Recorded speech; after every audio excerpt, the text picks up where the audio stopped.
પહેલા નજર કરીએ મુખ્ય હેડલાઇન્સ પર। ગુજરાતની જનતાને મળી સી પ્લેનની ભેટ। પીએમ મોદીએ કેવડિયાથી કરાવ્યો પ્રારંભ।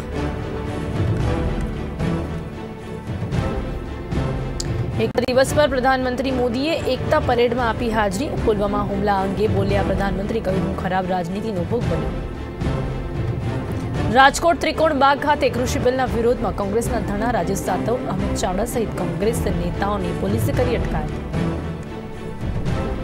સરદાર પટેલ જન્મજયંતિ પર કેવડિયામાં ઉજવણી। વડાપ્રધાન મોદીએ સ્ટેચ્યુ ઓફ યુનિટીને કરી પુષ્પાંજલિ। ગુજરાતના સપૂત સરદાર સાહેબની આજે 145મી જન્મ જયંતિની ઉજવણી થઈ રહી છે, ત્યારે ગાંધીનગર વિધાનસભા પટાંગણમાં મુખ્યપ્રધાન રૂપાણીએ સરદાર પટેલની પ્રતિમાને આપી પુષ્પાંજલિ। વાત કરીએ વિગતવાર સમાચારોની તો આજે 31મી ઓક્ટોબર સરદાર વલ્લભભાઈ પટેલની જન્મ જયંતિ અને ઇન્દિરા ગાંધી નિર્વાણ દિવસની મહેસાણા જિલ્લા અને શહેર કોંગ્રેસ દ્વારા ખેડૂત અધિકાર દિવસ તરીકે ઉજવણી કરવામાં આવી હતી। મહેસાણા ફુવારા સર્કલ ખાતે કોંગ્રેસ અગ્રણીઓ અને કાર્યકરોએ કેન્દ્ર સરકારના ખેડૂતલક્ષી કૃષિ કાયદાના વિરોધમાં ધરણા કરી વિરોધ નોંધાવી ખેડૂત અધિકાર દિવસની ઉજવણી કરી હતી। કેન્દ્ર સરકાર દ્વારા ખેડૂતો માટે જે કૃષિ બિલ લાવવામાં આવ્યું છે તે ખેડૂત વિરોધી હોવાનું કોંગ્રેસ પાર્ટી માની રહી છે। આથી જ ખેડૂતોના સમર્થનમાં મૌન ધારણ કરી મહેસાણા જિલ્લા કોંગ્રેસે ખેડૂત અધિકાર દિવસ ઉજવ્યો હતો।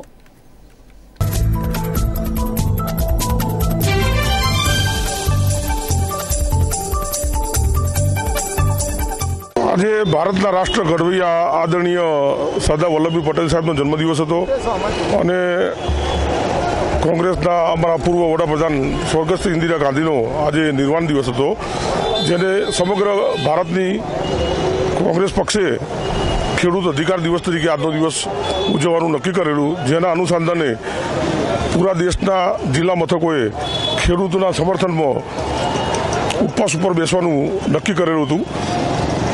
ભાજપની સરકારે જે કાળો કાયદો ખેડૂતોના વિરુદ્ધમાં બનાવ્યો છે, કૃષિ બિલ બનાવીને જે ખેડૂતો ઉપર અત્યાચાર કરવાનું કર્યું છે અને ઉપરથી આવડા ચશ્મા પહેરાવીને એવું બતાવવા માગે છે કે ખેડૂતોની પરિસ્થિતિ સુધરી જશે, ખેડૂતોની આવક ડબલ થશે, પણ એ બિલકુલ ખોટી વાત છે। એના સમર્થનમાં મતલબ ખેડૂતોના સમર્થનમાં અને આ કાયદાના વિરુદ્ધમાં આજે જિલ્લા કોંગ્રેસ સમિતિ અને શહેર કોંગ્રેસ સમિતિ દ્વારા મૌન ધરણાનો પ્રોગ્રામ કરવામાં આવેલો।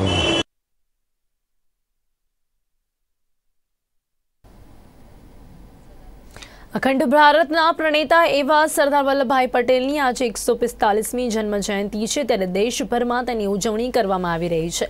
દેશની સ્વતંત્રતાની લડાઈમાં મહત્વનો ફાળો આપનાર સરદાર પટેલે ભારત એકાકીકરણનું નેતૃત્વ કર્યું હતું। ગુજરાતના ખેડા, બોરસદ અને બારડોલીના ખેડૂતો સાથે અંગ્રેજોના અત્યાચાર સામે સત્યાગ્રહો કરી પ્રભાવશાળી નેતા બન્યા અને બારડોલી સત્યાગ્રહ પછી સરદારના નામથી સંબોધાયા।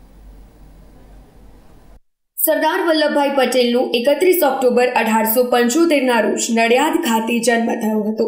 સરદાર પટેલ ભારતના એક રાજકીય તથા સામાજિક નેતા હતા, જેમણે દેશની સ્વતંત્રતાની લડાઈમાં મહત્વનો ફાળો આપ્યો અને અખંડ સ્વતંત્ર ભારતના એકીકરણનું નેતૃત્વ કર્યું। ભારત અને દુનિયાભરમાં તેઓ સરદારના નામથી સંબોધાય છે। વલ્લભભાઈ પટેલને બારડોલી સત્યાગ્રહ પછી સરદારનું બિરુદ મળ્યું હતું, તેમજ એના દ્રઢ મનોબળના કારણે લોખંડી પુરુષ તરીકે પણ ઓળખાય છે।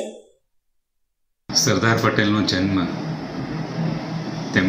તેમના મોસાળ નડિયાદમાં થયો, ત્યારબાદ તેઓ કરમસદ આવ્યા।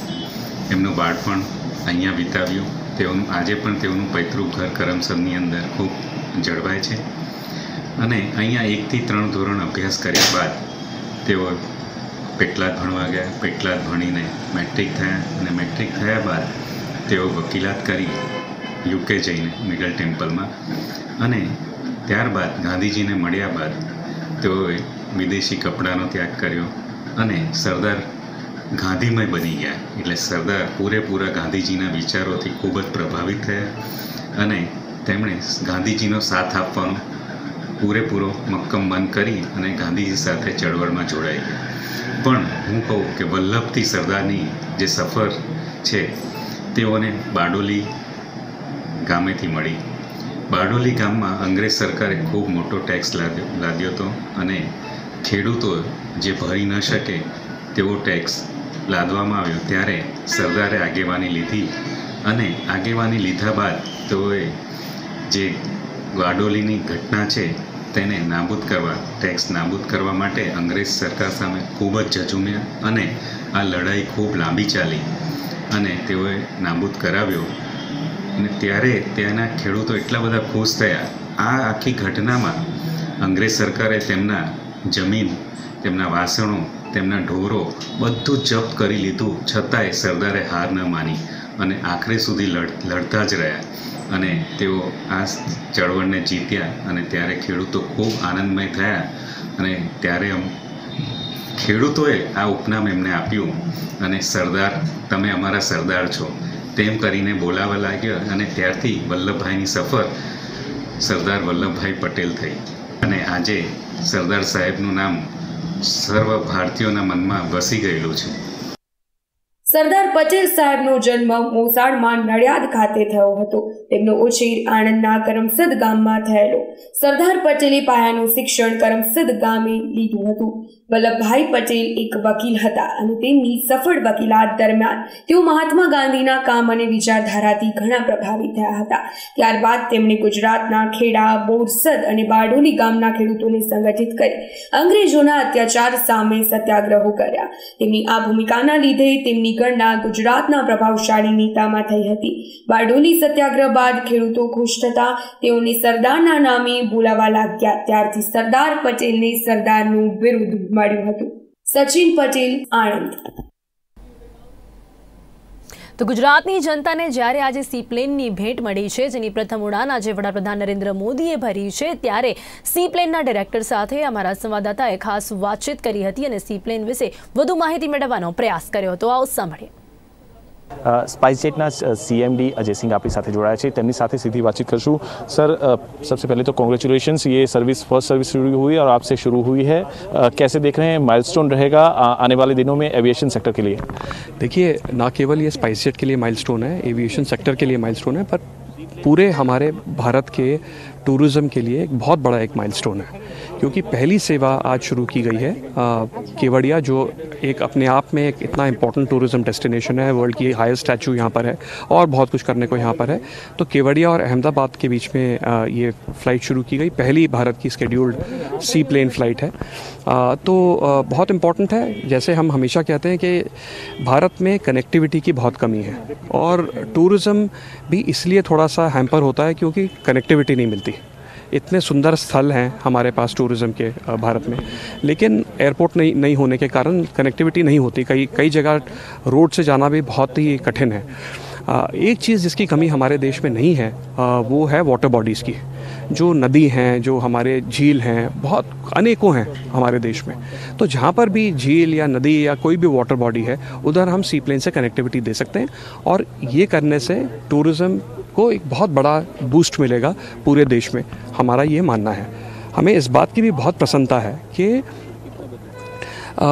इस सर्विस के लिए भारत के प्रधानमंत्री नरेंद्र मोदी जी ने हमें बहुत इनकरेज किया और आज जिस दिन इस सर्विस का उद्घाटन होना था तो अपने व्यस्त शेड्यूल से वो समय निकाल के खुद उद्घाटन करने आए. ना केवल खुद उद्घाटन करने आए, बट हमारे पहले पैसेंजर सी प्लेन सर्विस के भारत में भारत के प्रधानमंत्री नरेंद्र मोदी जी हैं.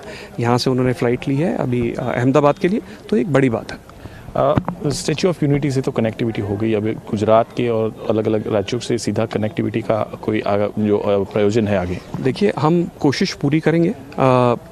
हम टूरिज़्म डिपार्टमेंट से संपर्क में हैं. उन्होंने कई हमें लोकेशंस बताए हैं जहां से उनको लगता है कि और सी प्लेन के थ्रू कनेक्टिविटी बढ़ाई जा सकती है, तो उसको हम फीजिबिलिटी स्टडी करेंगे. पहले हम कोशिश ये करेंगे कि केवड़िया को कम से कम और जगहों से जोड़ने की कोशिश करें. सूरत से प्रारंभ करेंगे और फिर हम और लोकेशंस को देखेंगे. किफ़ायती कितना होगा, क्योंकि ये जो सर्विस है वो सर्विस सीधा जल्दी से लोगों को यहाँ से सीधा कनेक्ट करती हैं. बाय रोड आते हैं तो 4 से 5 घंटे लगते हैं. तो ये उड़ान के तहत ये सर्विस दी जा रही है. तो कुछ टिकट्स तो 1500 रुपये में मिलेंगे और फिर उसके बाद थोड़े टिकट्स महंगे होंगे. तो आने वाले समय पे हम और देखेंगे कि हम क्या कर सकते हैं. लेकिन ये थोड़ी सी एक सर्विस है, एक यूनिक सर्विस है और इसकी कॉस्ट थोड़ी सी ज़्यादा रहती है. लेकिन क्योंकि ये उड़ान के अंतर्गत ये फ़्लाइट की जा रही है, तो कुछ टिकटें ज़रूर 1500 रुपये में मिलेंगी। सर थैंक यू हमारे साथ बातचीत करने के लिए, और फिर एक बार आपको કોંગ્રેચ્યુલેશન सर्विस शुरू करने के लिए। तो આ હતા સીએમડી અજય સિંહ, જે તેમનું માનવું છે આગામી દિવસોની અંદર વધુ ડેસ્ટિનેશન જે છે તે આની અંદર જોવા મળશે અને વધુ લોકો કનેક્ટિવિટી છે તે પણ આગામી દિવસોની અંદર જોવા મળી શકે છે। કેમેરામેન કૌશિક પરમાર સાથે મેહુલ દેસાઈ, કેવડિયા।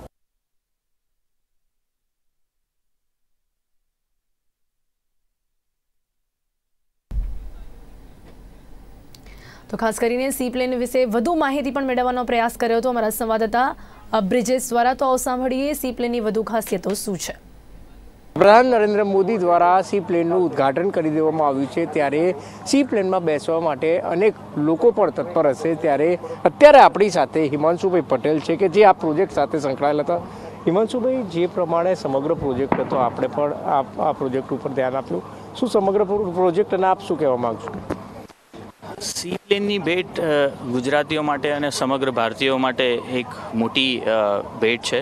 એવિએશન ઇન્ડસ્ટ્રીનો આ એક ટર્નિંગ પોઈન્ટ છે, જ્યાં સૌથી ઓછી કેપેક્સ અને ઓપેક્સમાં પ્રવાસીઓ જે છે એ સી પ્લેનની મુસાફરી માણી શકે છે। ફક્ત 1500 રૂપિયાથી આ પ્રવાસની શરૂઆત થાય છે અને એ ડાયનેમિક ફેર એમાં એપ્લિકેબલ થશે। પણ આનો સૌથી મોટો એડવાન્ટેજ એ છે કે ગવર્મેન્ટની ઉડાન સ્કીમ અંતર્ગત RCS રિજનલ કનેક્ટિવિટી સ્કીમ એના હેઠળ સરકાર તરફથી આમાં ખૂબ ફાયદો આપવામાં આવી રહ્યો છે, જેનો લાભ પ્રવાસીઓને મળે છે। મેઇન એડવાન્ટેજ આનો એ જ છે કે સી પ્લેનના જે માટે એરપોર્ટ કે એરસ્ટ્રીપની કોઈ જરૂર નથી। સૌથી એવિએશન ઇન્ડસ્ટ્રીમાં સૌથી મોટો ખર્ચ જે છે એ એરપોર્ટ બનાવવાનો અને એરપોર્ટને મેન્ટેન કરવાનો હોય છે, જ્યારે સી પ્લેનમાં એ તમામ ખર્ચો ખૂબ જ ઓછા થઈ જાય છે અને જેનો સીધો ફાયદો તમામ પ્રવાસીઓને મળવા જઈ રહ્યો છે। આ મોદી સાહેબનું એક સ્ટ્રોંગ વિઝન અને એક વિલિંગનેસના લીધે શક્ય બન્યું છે। અગાઉ પણ જે કહી શકાય કે 2 વર્ષ પહેલાં જ્યારે મોદી સાહેબ અહીંયા આવ્યા હતા, ત્યારબાદ અહીંયાથી એક નવું ડ્રીમ હતું, ત્યારે આપે શું અને શું વાતચીત થઈ હતી, શું સરકાર જોડે બી ખાસ વાત હતી? જેમ પહેલાં વાત થઈ હતી એ પ્રમાણે 2016થી અમે લોકોએ આ પ્રોજેક્ટ માટેની મહેનત શરૂ કરેલી હતી। 2017માં મોદી સાહેબને આ વિઝન ગમ્યું, મોદી સાહેબે ઇમિડિયેટલી એક્સેપ્ટ કર્યું અને મોદી સાહેબે પ્રવાસ કર્યો। ત્યારબાદ સાહેબને પોતાને એવું ફીલ થયું કે આ એડવાન્ટેજ જે છે એ છેવાડાના માનવી સુધી પહોંચવો જોઈએ, એટલા માટે આને રિજનલ એર કનેક્ટિવિટી સ્કીમની અંદર સમાવેશ કરવા માટેની પ્રક્રિયા હાથ ધરવામાં આવી, જે આ 3 વર્ષના સમયગાળામાં, 3 વર્ષ કરતાં પણ ઓછા સમયગાળામાં એ પૂરી થઈને આજે આપની સામે છે।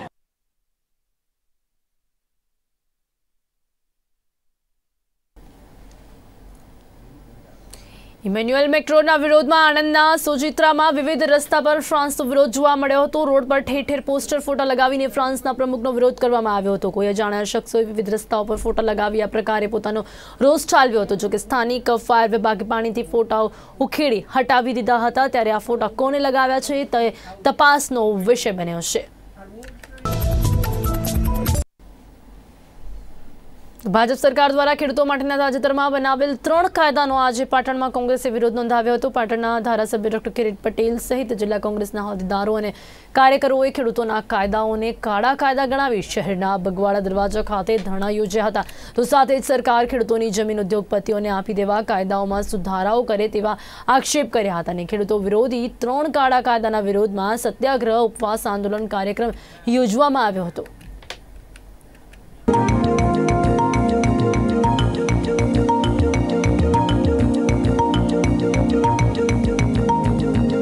ખેડૂતોની જમીન જતી રહે, ખેડૂતોને આર્થિક નુકસાન થાય અને ભવિષ્યમાં ખેડૂત ના રહે એના માટેના જે પ્રયાસો સરકાર દ્વારા કરવામાં આવી રહ્યા છે અને આવા ખેડૂત વિરોધી કાયદાઓ બનાવવામાં આવી રહ્યા છે, એના વિરુદ્ધમાં આજે સરદાર પટેલની જન્મજયંતિ નિમિત્તે અમે ધરણાનો કાર્યક્રમ રાખ્યો છે। જ્યાં સુધી સરકાર આવી ખેડૂત વિરોધી ખોટી નીતિઓનો અમલ કરતા રહે છે ત્યાં સુધી અમે કોંગ્રેસ એ વિધાનસભામાં હોય કે મેદાનની અંદર કે તાલુકા કે જિલ્લા કક્ષાએ અમે એનો વિરોધ કરતા રહીશું અને ખેડૂતોને સાચો ન્યાય મળે, ખેડૂતોને વ્યાજબી ભાવ મળે, ખેડૂતોના હિતોનું રક્ષણ થાય, ખેડૂત રહે, ખેડૂત મજૂર ના બને, એના માટેના અમે હંમેશા પ્રયાસ કરતા રહીશું। સરદાર વલ્લભભાઈ પટેલની 145મી જન્મ જયંતિ નિમિત્તે વડાપ્રધાન નરેન્દ્ર મોદી આજે કેવડિયા સ્થિત વિશ્વની સૌથી ઊંચી સરદાર પટેલની પ્રતિમા સમક્ષ પુષ્પાંજલિ અર્પણ કરી હતી। બાદમાં રાષ્ટ્રીય એકતા દિવસે વડાપ્રધાને એકતાના શપથ લેવડાવી પરેડનું નિરીક્ષણ કર્યું હતું।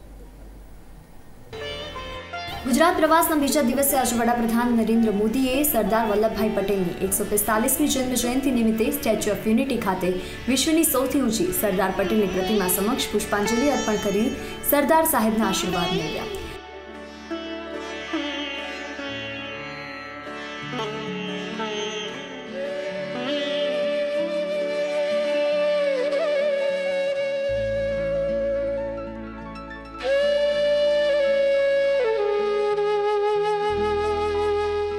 અખંડ ભારતના શિલ્પી સરદાર વલ્લભભાઈ પટેલની જન્મ જયંતિને રાષ્ટ્રીય એકતા દિવસ તરીકે પણ ઉજવાય છે। ત્યારે વડાપ્રધાન મોદીએ એકતાના શપથ લેવડાવ્યા હતા અને બાદમાં વડાપ્રધાને સ્ટેચ્યુ ઓફ યુનિટી ખાતે એકતા પરેડનું નિરીક્ષણ પણ કર્યું હતું। પરેડ દરમિયાન વડાપ્રધાન મોદીને કેમલ બેન્ડ દ્વારા 21 બ્યુગલોથી સલામી પણ આપવામાં આવી હતી। મૂળ ગુજરાત કેડરના જ્ઞાનેન્દ્રસિંહ મલિકે પરેડની જવાબદારી સંભાળી હતી। વડાપ્રધાન નરેન્દ્ર મોદીએ રાષ્ટ્રીય એકતા દિવસ નિમિત્તે કેવડિયાથી રાષ્ટ્રને સંબોધન કરતા આતંકવાદ માટે પાકિસ્તાન પર આડકતરી રીતે નિશાન સાધી વિશ્વને આવા તત્વોને ઓળખી લેવા અપીલ કરી હતી। તો પુલવામા હુમલાને યાદ કરી કોંગ્રેસ સામે પણ નામ લીધા વિના પ્રહાર કરી રાજકીય સ્વાર્થ ભૂલી એક ભારત શ્રેષ્ઠ ભારતના નિર્માણમાં સહયોગ આપવા જણાવ્યું હતું। સરદાર પટેલની 145મી જન્મ જયંતિના નિમિત્તે એકતા પરેડ બાદ રાષ્ટ્રને સંબોધન કરતા વડાપ્રધાન નરેન્દ્ર મોદી લોહપુરુષ અને અખંડ ભારતના શિલ્પી સરદાર સાહેબનું સ્મરણ કરી શ્રદ્ધા સુમન અર્પણ કરવા સાથે દેશવાસીઓને શુભકામના પાઠવી હતી। વર્ષ 2014થી સરદાર પટેલ જન્મ જયંતિને રાષ્ટ્રીય એકતા દિવસ તરીકે ઉજવવાનો નિર્ણય કરાયો હતો। ત્યારે આજે સરદાર પટેલની ગગનચુંબી વિરાટ પ્રતિમા સ્ટેચ્યુ ઓફ યુનિટી ખાતેથી વડાપ્રધાને દેશ અને દુનિયાને એકતાનું મહત્વ સમજાવી તેમાં સરદાર પટેલના યોગદાન વિશે વાત કરી હતી। તેમણે જણાવ્યું કે સરદાર પટેલનું એક ભારત શ્રેષ્ઠ ભારતનું સ્વપ્ન આજે સાકાર થઈ ગયું છે। देश की विविधता को आजाद भारत की शक्ति बनाकर सरदार पटेल ने हिंदुस्तान को वर्तमान स्वरूप दिया। 2014 में हम सभी ने उनके जन्मदिन को भारत की एकता के पर्व के रूप में मनाने की शुरुआत की थी। इन 6 वर्षों में देश ने गांवों से लेकर महानगरों तक, पूरब से पश्चिम तक, कश्मीर से कन्याकुमारी तक सभी ने एक भारत श्रेष्ठ भारत के संकल्प को पूरा करने का प्रयास किया है। यह देश मां भारती के महान सपूत को, देश के लौह पुरुष को श्रद्धा सुमन समर्पित कर रहा है। आज एक बार फिर यह देश सरदार पटेल की इस गगनचुंबी प्रतिमा के सानिध्य में, उनकी छाया में देश की प्रगति के महायज्ञ का अपना प्राण दोहरा रहा है। વડાપ્રધાન મોદીએ પોતાના સંબોધનમાં કોરોના મહામારી વચ્ચે કોરોના વોરિયર્સની મહત્વની ભૂમિકાને યાદ કરીને તેમના બલિદાનને દેશ માટેનું સૌથી મોટું સમર્પણ ગણાવ્યું હતું। એક વર્ષથી દેશ કોરોના મહામારીનો સામનો કરી રહ્યો છે। અચાનક આવેલી આપદા વચ્ચે પણ ભારતીયોની એકતાની વિભાવના તેમજ કોરોના વોરિયર્સની કામગીરીનું અભૂતપૂર્વ સામૂહિક સમન્વય સધાયો અને તેથી જ આજે સમગ્ર દેશ વિજય પથ પર આગળ વધી રહ્યો હોવાનું જણાવ્યું હતું। તો પોલીસ જવાનોના બલિદાનને દેશ સદાય યાદ રાખશે એમ જણાવી અને વડાપ્રધાને તેમના પ્રતિ સંવેદના પ્રગટ કરી હતી। जब हम आज के दिन एकता दौड़ में शामिल हुए थे, तब किसी ने कल्पना नहीं की थी कि दुनिया, पूरी मानव जात को कोरोना जैसी वैश्विक महामारी का सामना करना पड़ेगा। ये आपदा अचानक आई, इसने पूरे विश्व में मानव जीवन को प्रभावित किया है। हमारी गति को प्रभावित किया है। लेकिन इस महामारी के सामने देश ने 130 करोड़ देशवासियों ने जिस तरह अपने सामूहिक सामर्थ्य को, अपनी सामूहिक इच्छा शक्ति को साबित किया है, वह अभूतपूर्व है। इतिहास में उसकी कोई मिसाल नहीं है। વડાપ્રધાન મોદીએ નામ લીધા વિના જ આતંકવાદ મામલે ચીન અને પાકિસ્તાન પર નિશાન સાધ્યું હતું। તેમણે જણાવ્યું કે આતંકવાદ એ માનવતા સામે ખતરો છે અને ભારત આતંકવાદ અને તેના સાથીઓને ઓળખે છે। ત્યારે વિશ્વના તમામ દેશોએ એક થઈ અને આતંકવાદ સામે લડાઈ લડવા અપીલ કરી હતી। મોદીએ વધુમાં જણાવ્યું કે આજે સમગ્ર વિશ્વ આતંકવાદનો સામનો કરી રહ્યું છે અને આતંકવાદ એ વૈશ્વિક ચિંતાનો વિષય છે। ત્યારે ભારત રક્ષા ક્ષેત્રે આત્મનિર્ભર બની રહ્યો હોવાનું જણાવ્યું હતું। સાથે જ ભારતની એકતા કેટલાક લોકોને ખટકી રહી હોવાનો ટોણો પણ માર્યો હતો।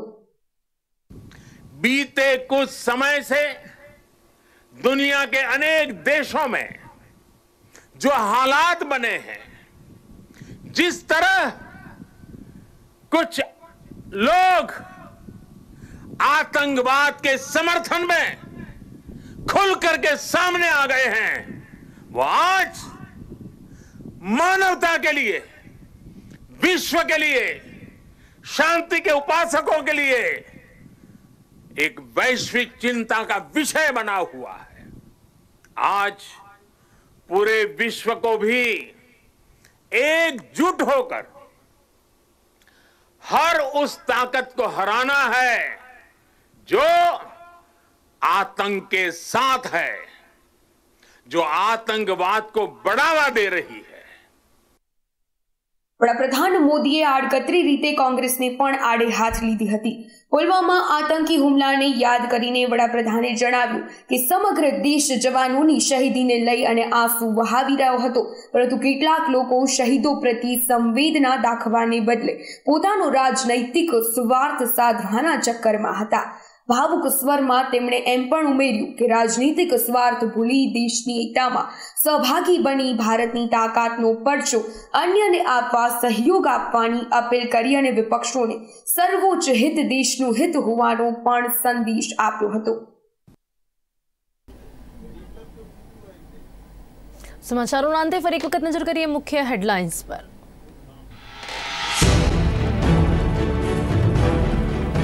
ગુજરાતની જનતાને મળી સી પ્લેનની ભેટ। પીએમ મોદીએ કેવડિયાથી કરાવ્યો પ્રારંભ। એકતા દિવસ પર પ્રધાનમંત્રી મોદીએ એકતા પરેડમાં આપી હાજરી। પુલવામા હુમલા અંગે બોલ્યા પ્રધાનમંત્રી, ખરાબ રાજનીતિનો ભોગ બન્યો પણ હવે લોકોના મોઢા બંધ થયા। રાજકોટ ત્રિકોણબાગ ખાતે કૃષિ બિલના વિરોધમાં કોંગ્રેસના ધરણા। રાજેશ સાતવ, અમિત ચાવડા સહિત કોંગ્રેસના નેતાઓની પોલીસે કરી અટકાયત। સરદાર પટેલ જન્મજયંતિની કેવડિયામાં ઉજવણી। વડાપ્રધાન મોદીએ સ્ટેચ્યુ ઓફ યુનિટીની કરી પુષ્પાંજલિ। ગુજરાતના સપૂત સરદાર સાહેબની આજે 145મી જન્મ જયંતિની થઈ રહી છે ઉજવણી। ગાંધીનગર વિધાનસભા પટાંગણમાં મુખ્યપ્રધાન રૂપાણીએ સરદાર પટેલની પ્રતિમાને કરી આપી શ્રદ્ધાંજલિ।